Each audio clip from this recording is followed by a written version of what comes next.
이번에 박시영의 눈 이제 후보들 네. 주목할 만한 후보들 모시고 네, 오늘 이야기 스튜디오가 나눠보겠습니다. 화사해졌습니다. 아유 네. 너무 또 핫한 분들 모셔가지고 네. 오늘 여러분들 관심 많이 보여주실 것 같습니다.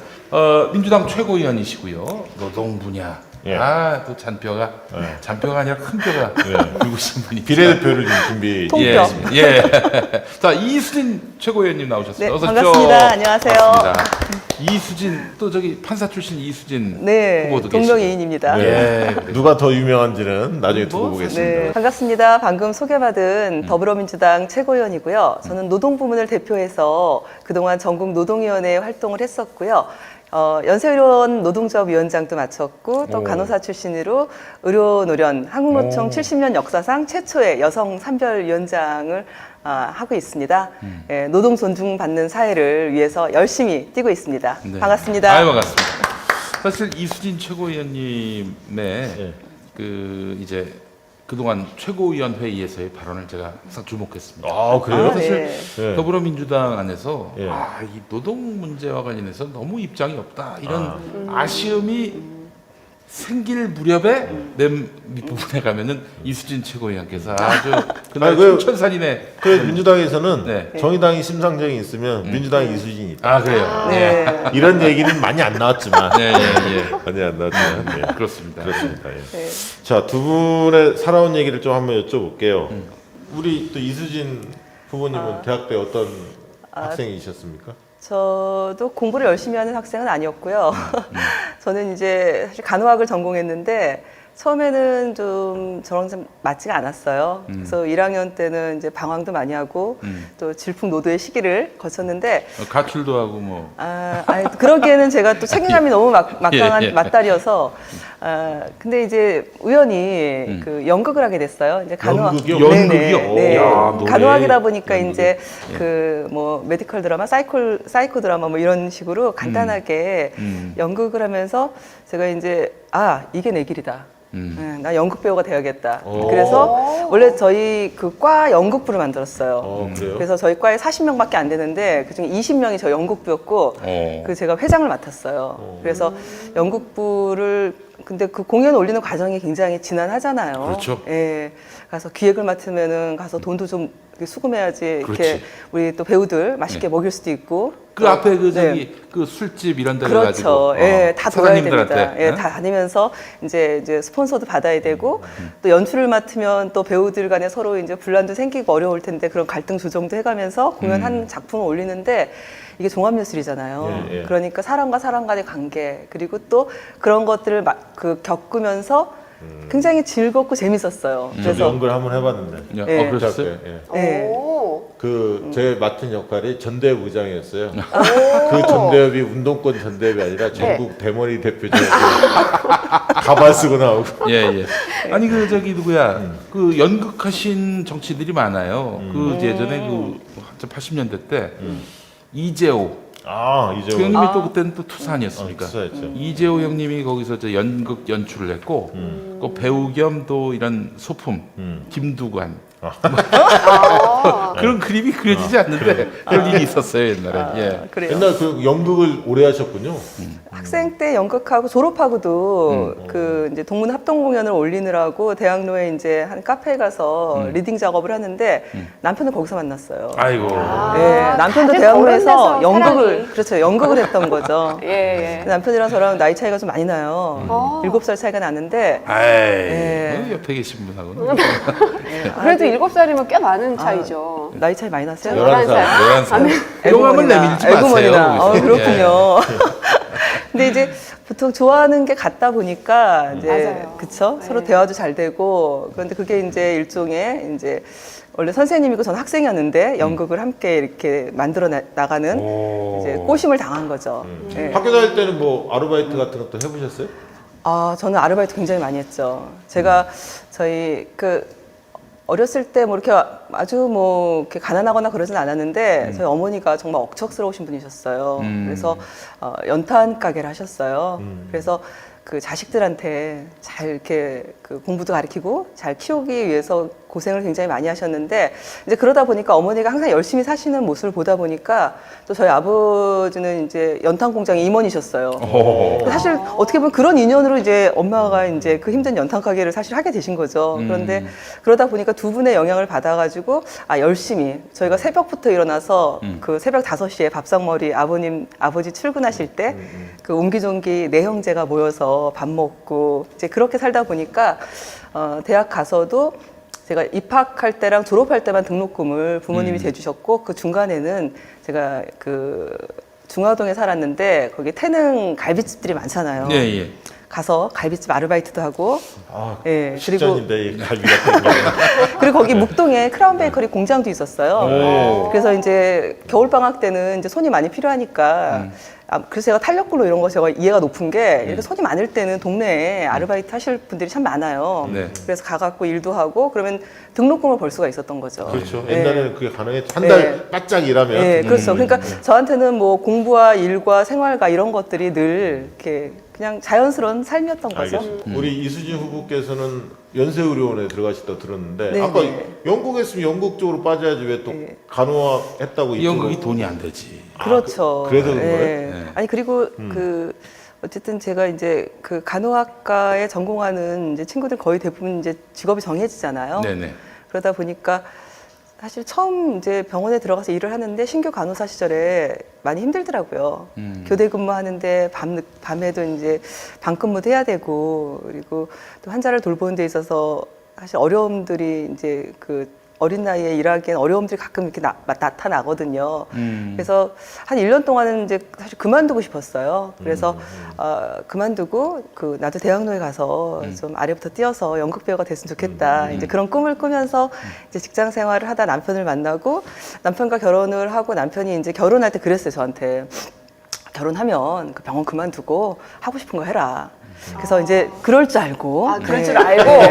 그래서 들어봐야 결혼하고, 돼. 네, 결혼하고 이제 운을 띄웠더니 조금 더 다니지 그러니. 네, 그러더라고요. 그래서, 속았구나. 근데 이제 그럼에도 불구하고 간호사를 하면서 상당히 이 직업에 대해서 보람을 느꼈죠. 그러셨군요. 네. 저기 뭐 노조 활동도 하셨죠 거기서. 네, 그렇죠. 그러면서 뭐 그 위안부 할머님들 그 쉼터 봉사활동 같은 것도 하셨다는데 어떤 계기가 있었습니까? 사실 제가 연세의료원 노조 하면서 저희가 사실 파업도 한번 세게 했어요. 예, 2007년도 한 달 파업도 있었고 그 뒤에 그걸로 인해서 사실 뭐 경찰서로 법원으로 불려다니면서 어려움도 겪고 노노 활동도 생기고 굉장히 힘들었는데 심적으로 많이 어려운 상황에서 노조 활동 하다 보면은 노동조합은 사실 그 임금교섭 뭐 복지제도 관련해서 교섭하고 이런 것만 한다라고 일반 시민들께서 알고 계신 부분도 있지만 사실 노동조합은 그거 못지않게 중요하게 하는 활동들이 있어요. 그게 바로 사회적인 책임이거든요. 그런 사회적 책임들이라는 게 결국 우리 사회에 힘들고 어려운 이웃들, 그다음에 역사적으로 불행한 그런 역사 속에서 우리가 기억해야 되고 앞으로 또 어떻게 보존하고 또 이분들의 어려움들을 같이 함께 풀어나가야 되는지 이제 이런 것들에 대한 고민이 있는데 그러다 보면은 이제 성평등에 관련된 생각들도 많이 달라지고 그러면서 수요일마다 수요 집회가 열리는 걸 알고 또 저희 인근 서대문구에 할머니들 쉼터가 있었어요. 근데 할머니들이 워낙 고령이시니까 한 달에 한 번 정도 병원 가서 영양주사를 맞고 계시더라고요. 근데 모시고 가는 활동가분들도 굉장히 힘들어하시고 그래서 제가 제안을 했죠. 우리가 간호사들이 많다.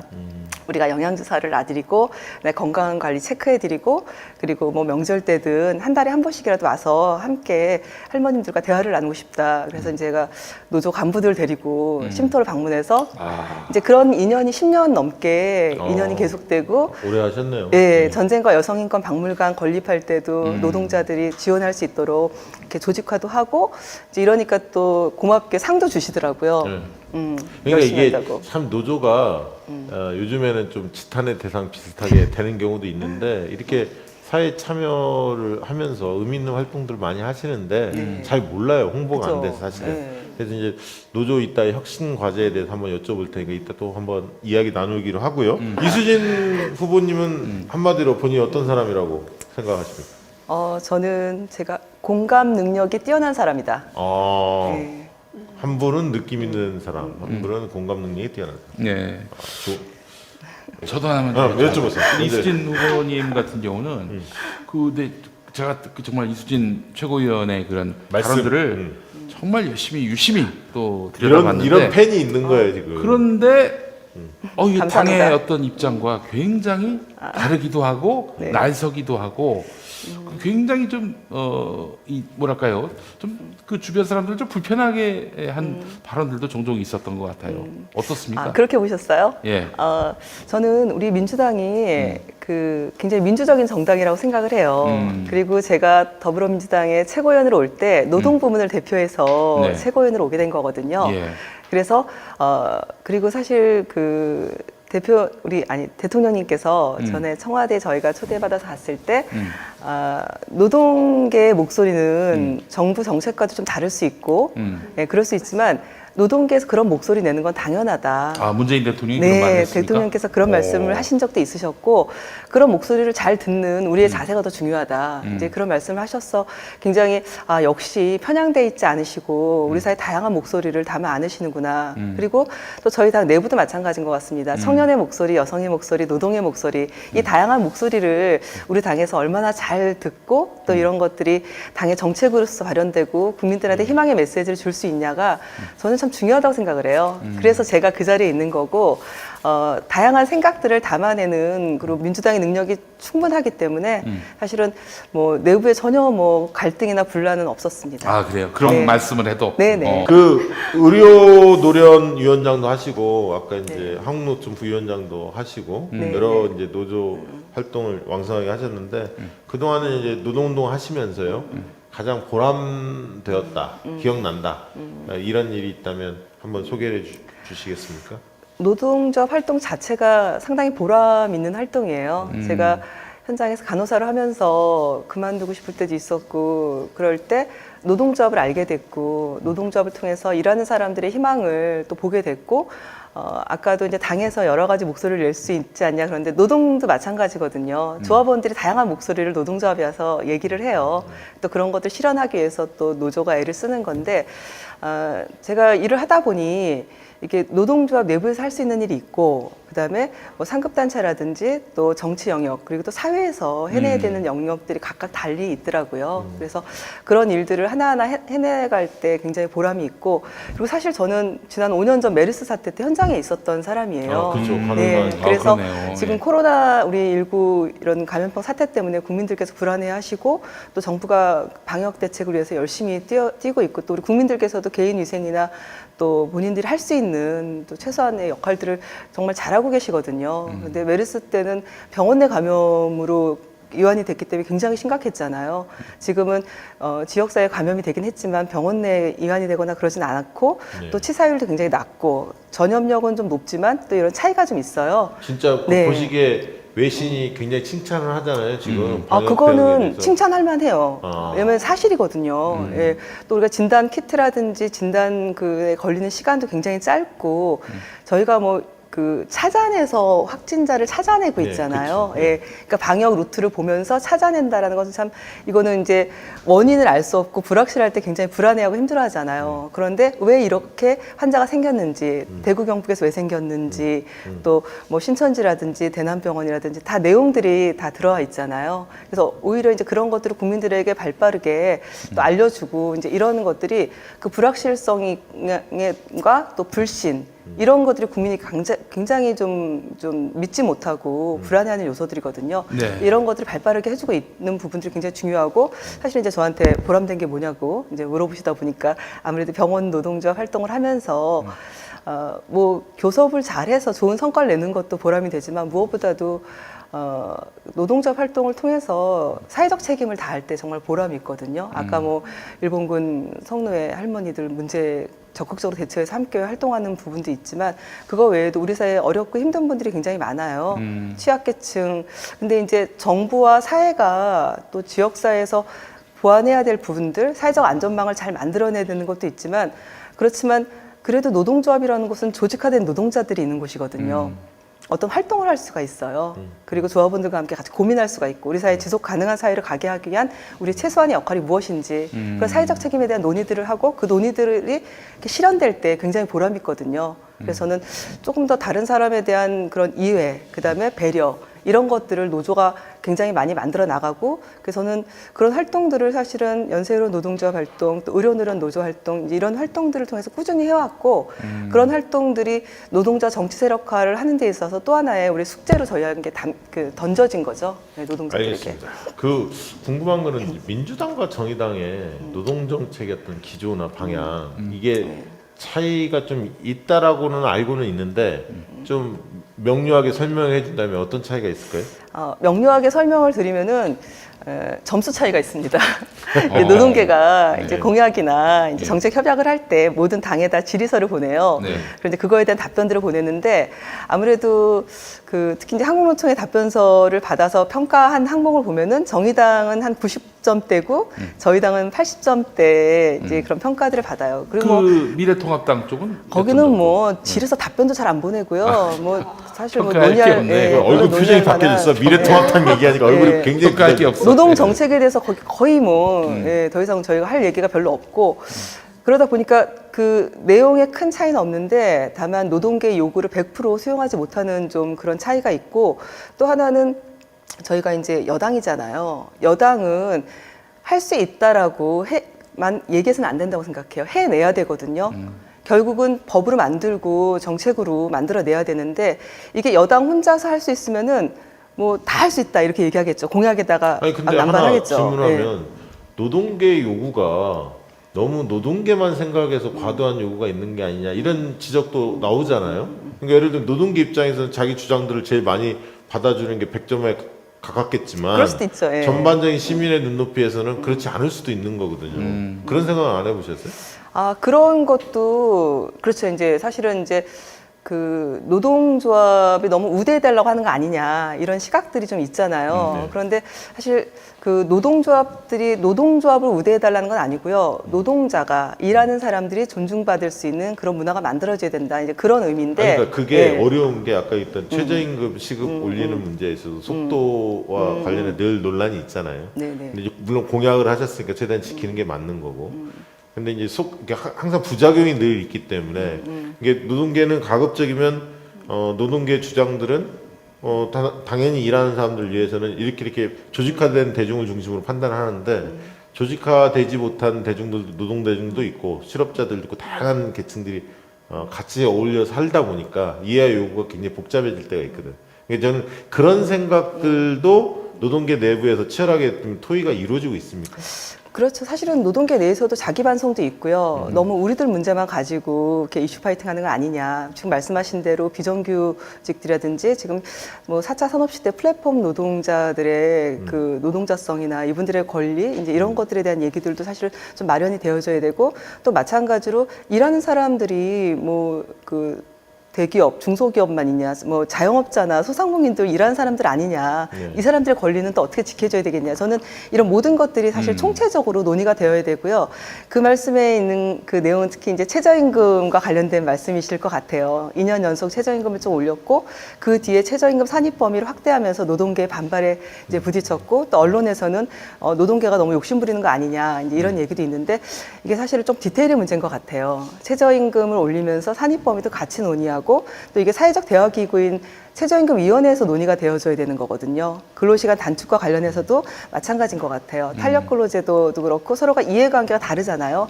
이럴 때는 이런 것들을 세트로 묶어서 같이 논의를 하면서 이해관계를 조정하고 사회적 대화의 어떤 창구를 열고 이래야 되는데 이런 것들이 사실 조금 하나하나 하다 보니까 각기 접근하게 되면은 내 이익에 부합하지 않지 않냐라고 이렇게 보는 부분이 있는 것 참 같아요. 어려운 게 개혁이라는 게 예. 이게 하다 보면 항상 시범 사업은 대기업 노조부터 시행할 수밖에 없어요. 예를 들면 그쵸. 500단 이상 무슨 근로자 사업체. 그렇지. 예. 그러면 이렇게 좀 우리 정책이 좋은 게 꽤 많은데 이게 혜택을 보는 단위는 중산층이나 대기업 노조에 다니는 사람들이 우선적 혜택을 봐.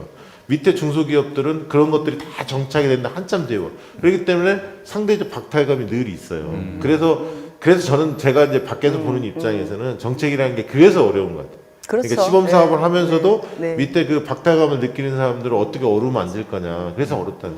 그래서 저도 제가 보면은 우리 소상공인들을 돕는 여러 가지 제도들이 있는데 실제로 보면 1인 자영업자나 가족 자영업자들한테 가는 건 별로 없는 것 같아요. 저희가 많은 법, 제도, 예산들을 만들어내긴 하는데 그러다 보니까 이게 과연 누구를 위한 제도냐 이제 이런 문제들이 봉착하잖아요. 그래서 제가 지금 비례대표 열심히 준비하고 있는데 제가 이제 여러 가지 공약을 담은 것 중에 뭐 연대임금이라든지 그다음에 기본소득에 대한 논의를 좀 시작해보자. 이제는 우리 사회가 4차 산업시대에 여러 가지 그 일자리가 줄어들기도 하고 없어지기도 하고 내가 하고 싶은 일을 다 할 수 없는 상황이 되면은 뭐 직업 전환 훈련이라든지 기타 새로운 산업과 일자리에 대한 훈련이라든지 이런 노사정 간의 대화나 이제 그 앞으로 미래를 준비해 나가야 되는데 우리 사회가 너무 서로에 대한 신뢰가 없고 나의 이익에만 그 집착하다 보면은 정말 준비해야 될 미래를 제때 준비하지 못해서 또 다른 어려움이 생길 수 있거든요. 그래서 저는 좀 그런 좀 사회 연대 사회적 가치를 우리가 계속 추구해내면서 사회적 책임과 연대를 충실히 하는 그런 노사정 그런 좀 회의체라든지 또 정부 법안에 있어서도 이해관계가 다를 수 있지만 우리가 모여서 논의를 해야 돼, 얘기를 해야 돼요. 아까 네. 공감하는 정치를 얘기하셨으니까 네. 이제 그 비례대표로 만약에 되시면 진짜 그런 어떤 의미를 살려서 네. 아까 노동계나 소상공인이나 다양한 이해관계에 있는 분들의 목소리를 좀 잘 담아서 네. 수용성이 높은 정책들이 많이 그렇죠. 나왔으면 좋겠습니다. 네, 네. 네. 저기 우리 이수진 후보님께서는 본인이 하고 싶은 정치 색깔, 뭐 노선 방향이 있다면 뭡니까? 저는 이제 노동을 대표로 해서 정치 활동을 시작했기 때문에 우리 대한민국에 2,300만 일하는 사람들이 우리 정치 정말 잘하고 있구나. 정말 우리의 삶이 어떤지 깊게 공감하고 그렇게 법과 제도를 만들려고 하고 있구나. 사실 이제 그렇게 평가를 받고 싶고요. 그래서 그런 역할들을 하고 싶고, 뭐 정치인들이 모든 걸 다 알 거라고 우리 국민들이 기대를 하지만 사실 그 안에 들어가 보면 그렇지 않잖아요. 예, 모르는 것도 너무 많고 그리고 안다 하더라도 충분히 공감하지 않는 게 참 많은 것 같아요. 그래서 저는 우리 국민들이 보통의 사람들이 생각하는 것들을 공감하고 실천해내는 그런 보통의 정치가 오히려 국민들한테는 정치다운 정치구나, 장난하거나 거짓말하지 않는구나. 전 이렇게 생각할 것 같아요. 그러시군요. 네. 네. 좋아하는 정치인 누구예요? 저도 문재인 대통령? 네, M. 싫어하는 대통령, 네. 싫어하는 정치인은 누구예요? N. 나경원. 저긴 안 하겠어. 저긴 나경원. M 나왔어요. M 누구야? 침 뱉는 사람. 민경호? 그럴 수 있겠네. 네. 그럴 가능성이 있겠는데? 이제는 낙천돼 가지고. 그니까 지금 뭐 재심 신청한다고 하는데 맞네. 거기가 특히 또 청와대 종사하는 분들한테 막 그 비수를 몇 번 꽂았지. 그 기억나네. 네. 존재감이 없었는데. M. KBS 안에서 KBS의 나름대로 그 대중에게 신망받는 언론인들도 한결같이 한 사람만 얘기합니다. M. 우리 이수진 후보한테 좀 여쭤보겠습니다. 지금 민주당 비례대표 그 선출 과정에 대해서 사람들이 막 궁금할 텐데 국민공천심사단 마감이 됐나요? 내일 저녁 6시 마감이고요. 그리고 투표는 이제 온라인 투표 3월 10일, 11일 이틀간 있을 예정입니다. 일단 신청을 많이 해주셔야죠. 그죠? 그렇죠. 많은 분들이 신청해서 우리 민주당에 관심을 좀 보여주시길 부탁드립니다. 네. 그리고 지금 이제 플랫폼 정당, 비례 시민정당 뭐 이런 얘기들이 여러 군데 얘기 나오지 않습니까? 뭐 시민을 위하여 정치개혁연합, 뭐 열린민주당도 얘기가 나오고 다채롭게 이야기 나오는데 좀 비례로 민주당 비례로 나서시는 분들이 좀 불안감 같은 게 좀 있을 것 같아요. 지금 심정은 어떻습니까? 제가 이제 비례 후보로 나서서 저도 뭐 일정 부분 불안한 마음이 없지 않아 있죠. 그런데 또 최고위원으로서 당 지도부로서 또 우리 당의 승리 그리고 사실 이번 그 총선은 우리 문재인 대통령 국정 그 후반기 힘있게 이렇게 또 국정 개혁 완수하셔야 될 역할들 많이 있잖아요. 또 저희 당에서도 뒷받침해야 될 부분들도 있고 그래서 그러니까 저희가 이 선거 개혁을 하는 게 군소정당의 어떤 대표성을 좀 보장해 주려고 그 손해 보는 줄 알면서도 선거법 통과를 시켰는데 이제 뭐 비례 모시기 뭐 이렇게 자한당에서 이제 해서 이제 자매정당 만들고 이렇게 그런 것들을 해가지고 사실 국민들한테는 굉장히 실망스러운 일을 했죠. 그래서 여러 가지로 고민스러운 부분이 사실 많이 있습니다.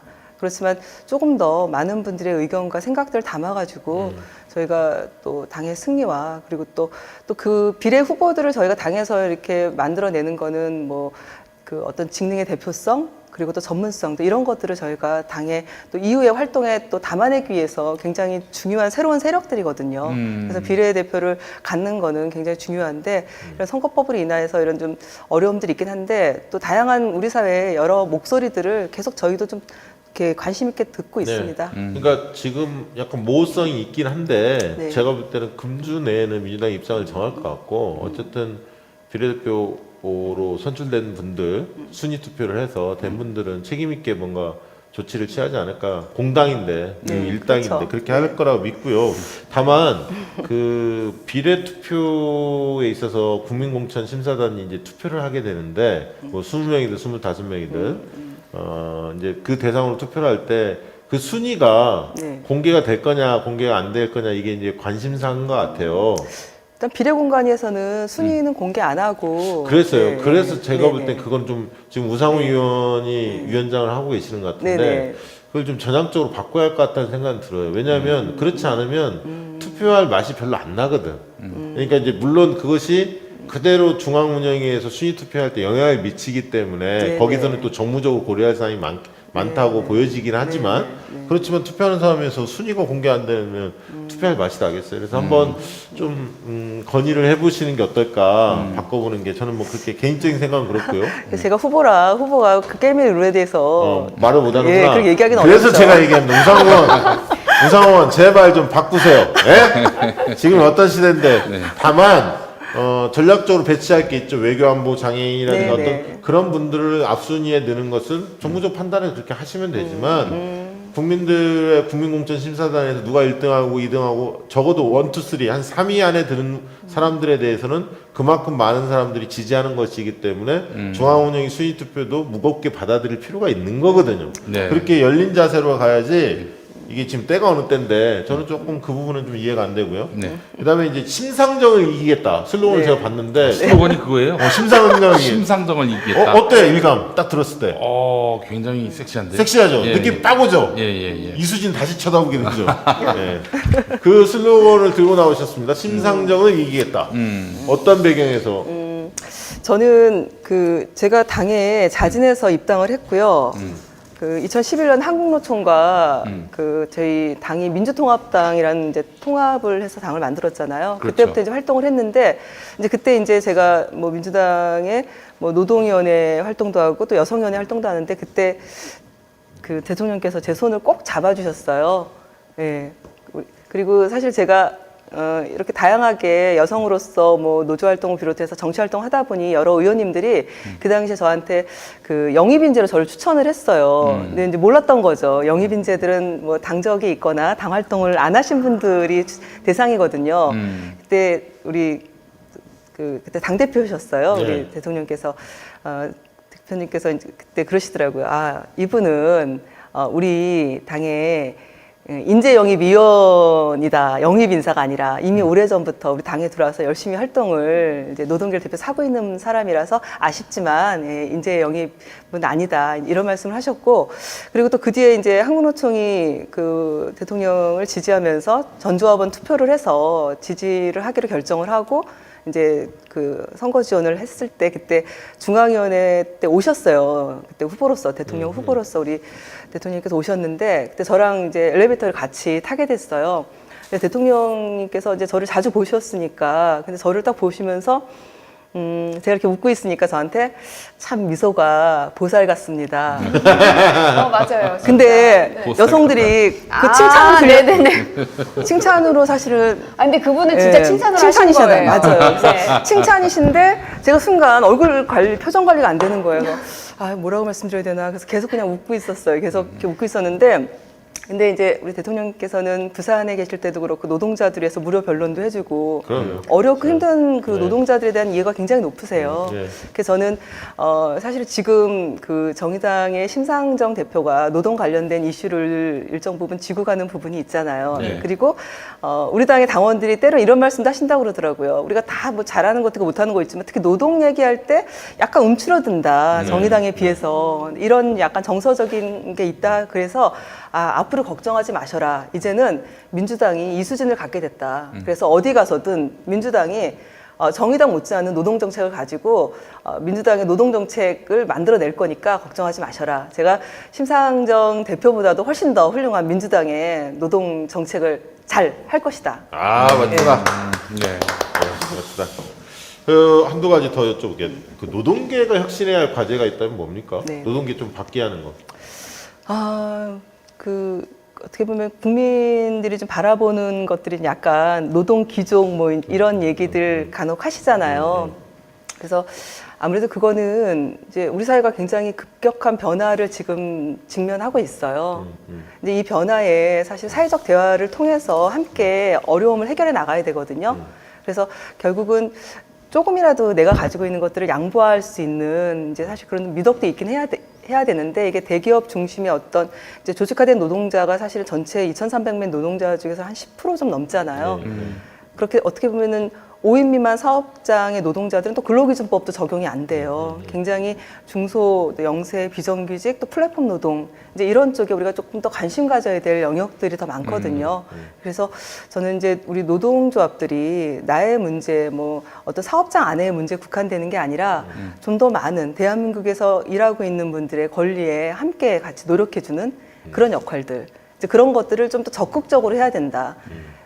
우리 아이가 행복해지기 위해서는 우리 아이의 친구가 행복해져야 가능한 거거든요. 저는 이제 그거라고 생각해요. 결국 우리 모두가 행복해지기 위해서 일도 하고 결혼도 좋은 하고 말씀. 사람들 만나요. 예. 그렇다면 우리 노동의 영역이 결국은 모든 사람들이 행복을 해서 우리가 어떤 역할을 할 것인가. 우리 아이의 행복을 해서 우리 아이의 친구를 행복하게 만들어주는 역할. 저는 그런 일들을 앞으로 우리 노동에서 좀 해 나가야 된다고 생각합니다. 지금 그러면 비례대표 이 추천 과정에서 노동계에서는 전폭적으로 지지를 하고 계십니까? 당근이죠. 당근이요? 그럼 네. 될 가능성이 있겠는데. 네, 알겠습니다. 마지막으로 우리 고민정 후보하고 이수진 후보 한 마디씩 우리 당을 사랑하는 당원들이나 민주당 아니면 지지하는 아니면 지역의 유권자. 네, 노동 존중 사회를 만들겠다라는 대통령님의 뜻, 이번 총선에서 노동부문 비례를 준비하고 있는 제가 계속 이어서 실현하고자 합니다.